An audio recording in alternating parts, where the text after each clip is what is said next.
نوجوانوں پر مشتمل ہے اور ہمارا مستقبل انہی نوجوانوں سے وابستہ ہے اور آنے والا کل انہی نوجوانوں کو قوم کی رہنمائی کا فریضہ انجام دینا ہے. لیکن ہمارے یہ نوجوان مستقبل سے مایوس، اپنے مقصدی زندگی سے لاتعلق ہو کر اپنی صلاحیتوں کا غلط استعمال کرتے ہیں.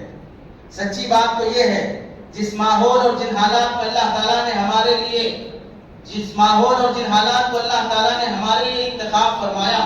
وہ اپنے علم و حکمت اور اپنے ارادے و اختیار کی بنیاد پر انتخاب فرمایا ہے. اور یہ بہت اہم اور بہت نازک زمانہ ہے. حقیقت یہ ہے کہ یہ ماحول، یہ حالات، یہ سرزمین اور یہ زمانہ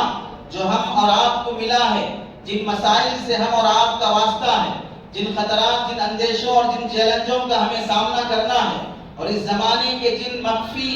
لیکن بے رحم اشاروں کو سمجھنا ہے، وہ کسی بڑے مجدد، کسی صاحب عظمت، صاحب حکمت اور مؤدب من اللہ کی تعلیم ہے. اور اس میں ذرا مبالغہ نہیں کہ یہ دور حضرت مجدد الفسانی رحمت اللہ علیہ کے شایان شان تھا. حکیم الاسلام حضرت شاہ ولی اللہ رحمت اللہ علیہ کی مجتہدانہ قابلیت اور مجددانہ عظمت کے شایان شان تھا. لیکن یہ دور اللہ تعالیٰ نے ہمارے لیے منتخب کیا ہے. لیکن ایک اچھے طالب علم کو اگر امتحان میں کوئی مشکل پرچہ ملے تو اگر اس نے محنت کی ہے اور اس میں صلاحیت ہے اور اس نے اپنی حیثیت اور صلاحیت کے مطابق تیاری بھی کی ہے اور اس کی شان یہ ہے کہ اس پر شکوہ نہ کرے، تو اس کی شان یہ ہے کہ اس پر شکوہ نہ کرے بلکہ شکر ادا کرے. اور اس پرچے کے اللہ تعالیٰ نے اس کو اور استاذ نے اس کو اس پرچے اور امتحان کے قابل سمجھا ہے. اور ویسے اللہ تعالیٰ کو کوئی مشورہ نہیں دے سکتا. واللہ غالب علی امری، اس کے فیصلے میں قدرت کا، حکمت کا اور رحمت کا ظہور ہوتا ہے. اور حضرت صلی اللہ علیہ وسلم نے صحابہ اکرام سے فرمایا، آخر زمانہ ایسا ہوگا کہ تم جو کر رہے ہو اس کا عشر عشیر بھی اگر کوئی انجام دے گا تو نجات ہو جائے گی. واقعہ یہ ہے کہ اگر ہم اس عہد سعادت میں اور اس زمانے میں کوئی عمل کرتے تو اس عمل کی اس زمانے میں کوئی بڑی اہمیت اور نمایاں حیثیت نہ ہوتی. قیمتیں اپنے حالات اور اپنے ماحول کے لحاظ سے گھٹتی اور بڑھتی ہیں. بے موسم کا پھل بڑی قیمت میں بکتا ہے، لیکن موسم کا پھل کوڑیوں کے مول میں بکتا ہے. آپ کو معلوم ہے کہ جب کسی بڑے حملے کے موقع پر دفاع کرنے والے قدم اکھڑ رہے ہوں اور جب سارے شکست کے آثار ہوں، اس وقت کوئی کمزور سپاہی، کوئی سن رسیدہ، کوئی بیمار مسلمان قدم جمائے کھڑا رہے تو اس کو جو اجر ملے گا غلبے اور فتح کے وقت بڑے سے بڑے مشہور شہسوار کو بھی نہیں ملے گا. تو کیا عجب ہے کہ اللہ تعالیٰ نے ہماری کمزوری، ہماری بے بذاتی کے باوجود ہم کو ایسے پرآشوب دور کے لیے منتخب فرمایا. یہ اس کی رحمت کا کرشمہ ہے. اس نے ہمیں ایک ایسا زمانہ دیا کہ اس میں تھوڑا کرنا بھی بہت شمار ہوگا. اور جب بھی زمانے میں اسلام کے خلاف جب کبھی کسی فتنے نے سر اٹھایا تو اس کی سرکوبی بغیر کسی لیتا ولعلہ کے، بغیر کسی شک و شبے کے علماء اسلام نے اپنا دینی اور اخلاقی فریضہ سمجھ کر اس خلوص و للہیت کے ساتھ نبھایا کہ آج دنیا اسلام میں یہی ان کا قرۂ امتیاز بن کر رہ گیا. چنانچہ آپ دیکھ لیں، روافظ ہوں یا شیعہ ہوں، نصرانیت ہو یا عیسائیت ہو، بہائیت ہو یا قادیانیت ہو، شکیلیت ہو یا فیاضیت ہو، گوہر شاہی کا فتنہ ہو یا مرزائیت ہو، یا دور حاضر کے جدت و جدیدیت کے نام سے جنم لینے والے دیگر فتنے ہوں، کسی بھی فتنے کے مقابلے میں علماء حق نے کبھی سمجھوتے سے کام نہیں لیا. آپ کو معلوم ہے حضرت صدیق اکبر رضی اللہ تعالیٰ عنہ کا وہ جملہ تاریخ اسلام میں سنہرے حروف پر لکھا گیا، سنہرے حروف میں لکھا گیا جو دراصل آپ کی غیرت ایمانی اور حمیت اسلامی کا آئینہ دار ہے. حضرت صدیق اکبر رضی اللہ تعالیٰ عنہ نے فرمایا تھا جو نماز اور زکوٰۃ میں فرق کرے گا اس کے ساتھ بھی جہاد کروں گا. اور فرمایا اَيُنْقَصُ الدِّينُ وَأَنَا حَيٌّ، میرے جیتے جی دین میں کمی ہو جائے یہ کیسے ممکن ہو سکتا ہے. حضرت عثمان، حضرت علی رضی اللہ تعالیٰ عنہ کے دور خلافت میں خوارج کا فتنہ سر اٹھایا تو ان صحابہ نے اس کی سرکوبی فرمائی. عباسی خلافت کے دور میں خلق قرآن کا فتنہ اٹھا تو امام احمد بن حنبل رحمۃ اللہ علیہ نے وہ ثابت قدمی دکھائی اور ایسے کوڑے مارے جاتے خلق قرآن کے مسئلے میں بقول حضرت علی میاں ندوی رحمۃ اللہ علیہ کہ اگر وہ کوڑا کسی ہاتھی پر مارا جاتا تو وہ بھی چیختے ہوئے دوڑ جاتا. وہ حضرت امام احمد بن حنبل رحمۃ اللہ علیہ کو مارے جاتے، لیکن آپ نے کبھی دین میں کوئی مداہنت گوارا نہیں فرمائی. ہندوستان کی سرزمین میں دین و شریعت کی تبدیلی اکبر بادشاہ کے توسط سے دین الہی کے نام پر ہونے لگی تو حضرت مجدد الفسانی رحمۃ اللہ علیہ کو اللہ تعالیٰ نے منتخب فرمایا، اور آپ نے اپنے مکتوبات اور اپنے تجدیدی کارناموں کے ذریعے سے وہ انقلاب برپا کیا کہ دین اسلام میں تحریف و تبدیلی کی ساری اکبری کوششیں اور اس کے اثرات ہمیشہ کے لیے دفن ہو گئے. امام شافعی رحمۃ اللہ علیہ کے فتوے کی وجہ سے عباسی خلیفہ ہارون رشید قریب تھا کہ قتل کر دیتا. امام محمد رحمۃ اللہ علیہ کی سفارش نے ان کی جان بچائی. امام محمد بن حسن رحمۃ اللہ علیہ نے مظلوم کی حمایت میں فتویٰ دیا جس کو بادشاہ قتل کرنا چاہتا تھا. ہارون رشید نے اپنے سامنے پڑی ہوئی دوار اٹھا کر امام محمد رحمۃ اللہ علیہ کے چہرے پر زور سے ماری کہ چہرہ زخمی ہو گیا. حضرت سعید بن المسیب رحمۃ اللہ علیہ کو عبد الملک بن مروان نے سردی کے موسم میں پانی ڈلوا کر پٹواتا اور ایک موقع پر 50 کوڑے لگا کر سر بازار تشہیر کرائی. امام اوزاعی، سفیان ثوری، امام اعمش، کوفی، عبداللہ بن طاووس وغیرہ رحمہ اللہ ہم کتنے علماء و فقہا ہیں، حق گوئی اور بے باکی نے ان کی جان جوکھم میں ڈال دی اور بادشاہوں کے ہاتھ سے قتل ہوتے ہوتے بچ گئے. امام ابن تیمیہ رحمۃ اللہ علیہ کو حق گوئی کی بنا پر قید و بند کی زندگی گزارنی پڑی. بالآخر جیل میں ہی تلاوت کرتے ہوئے وفات ہوئی، مگر باطل کے آگے سر نگو نہیں فرمایا. یہ سارے واقعات بتاتے ہیں کہ جب بھی باطل سر اٹھاتا ہے تو علماء حق اس کی سرکوبی کے لیے جان توڑ محنت کرتے ہیں. اسی کے پیش نظر تحفظ شریعت ٹرسٹ کے تحت میں جو پروگرام منعقد کیا گیا ہے، اس میں ایک بڑی اہم بات یہ ہے، ہم تمام مسلمانوں کو اس بات کا یقین رکھنا چاہیے. اس جلسے کے مقاصد میں سے بات اور اہم اور ضروری ہے کہ ہم سب کو صاف لفظوں میں اپنے دل کی تختی پر یہ بات رقم کر لینا ہے کہ باطل طاقتیں جان و مال، عزت و آبرو پر حملے تو پہلے سے کر رہی تھی، لیکن اب شریعت میں مداخلت کا سلسلہ شروع کر کے ہمیں اسلام سے برگشتہ کرنے کے در پہ ہیں. ایسے قوانین جس سے ہمارا ایمان چھن جائے، تو ایسے موقع پر مسلمانوں کی بہت ذمہ داری آتی ہے. آئلی مسائل و نزاعات میں اکثر مسلمان اسلامی دارالقضاء سے رجوع ہونے کے بجائے عدالتوں کے چکر کاٹتے ہیں. پولیس اسٹیشنوں کا جائزہ لے کر دیکھیں، ہر جگہ برقع پوش خواتین کی بھیڑ نظر آئے گی. اور اس کے علاوہ کام کے مواقع میں سے مسلمانوں میں تحفظ شریعت کا شعور بیدار کرنے، آئلی و ازدواجی مسائل کے شرعی علم سے آراستہ کرنے اور انہیں اپنے ہر معاملے میں شریعت سے رجوع کروانے کے لیے تفہیم شریعت مجالس منعقد کرنا، مسلمان نوجوانوں کی دینی تربیت کے لیے منصوبہ بند نظام العمل بنانا، دعوتی و اصلاحی تحریکوں سے انہیں مربوط کرنا، علماء و ائمہ اکرام سے استفادے کی تلقین کرنا، مسلمانوں میں آئلی و نزاعی معاملات میں اسلامی دارالقضاء سے رجوع ہونے کا شعور بیدار کرنا، فرقہ پرست طاقتوں کی سازشوں سے آگاہ رہنا اور آگاہ کرنا اور اپنی کسی حرکت سے دشمنوں کو شریعت میں مداخلت کا موقع نہ دینا. حضرات علماء اکرام کا مسلم وکلاء، تجار، کالج کے نوجوان وغیرہ کے لیے تربیتی پروگرام کا انعقاد کرنا تاکہ انہیں شریعت کے آئلی و ازدواجی قوانین سے بھرپور واقفیت ہو. طلاق، تعدد ازدواج اور وراثت وغیرہ کے اسلامی قوانین سے متعلق غیر مسلم دانشوروں اور میڈیا سے وابستہ افراد کی بدگمانیوں کا ازالہ کرنا، جس کے لیے جہاں بہت سی تنظیمیں کام کر رہی ہیں، وہیں نمایاں تنظیم تحفظ شریعت ٹرسٹ حیدرآباد بھی سرگرم عمل ہے. مذکورہ مقاصد کے پیش نظر حضرت اقدس مفتی محمد راشد صاحب اعظمی دامت برکاتہم نائب محتمم دارالعلوم دیوبند کی سرپرستی اور حضرت مولانا ابوالقوی صاحب ناظم ادارہ اشرف العلوم کی نگرانی میں 4 سال قبل 1441 ہجری سے عزم مصمم کے ساتھ حسب استاد مختلف جہاز سے مستقل سرگرم ہے. بڑے کام بڑے ظرف والوں سے ہوتے ہیں، چھوٹے کام چھوٹے ظرف والوں سے نہیں ہوتے ہیں. اپنے شعبے کو تحریک بنانا، رسمی کاموں کے ساتھ ترجیحی کاموں میں حصہ لینا، حقوق کے مطالبے کے ساتھ ذمہ داریوں کو ادا کرنا، اپنے چھوٹے سے چھوٹے حق کے لیے بڑی حساسی اور بڑی سی بڑی ذمہ داری سے متعلق بڑی بے حسی، جبکہ اپنی ذمہ داریاں ہی دوسرے کے حقوق ہوتے ہیں۔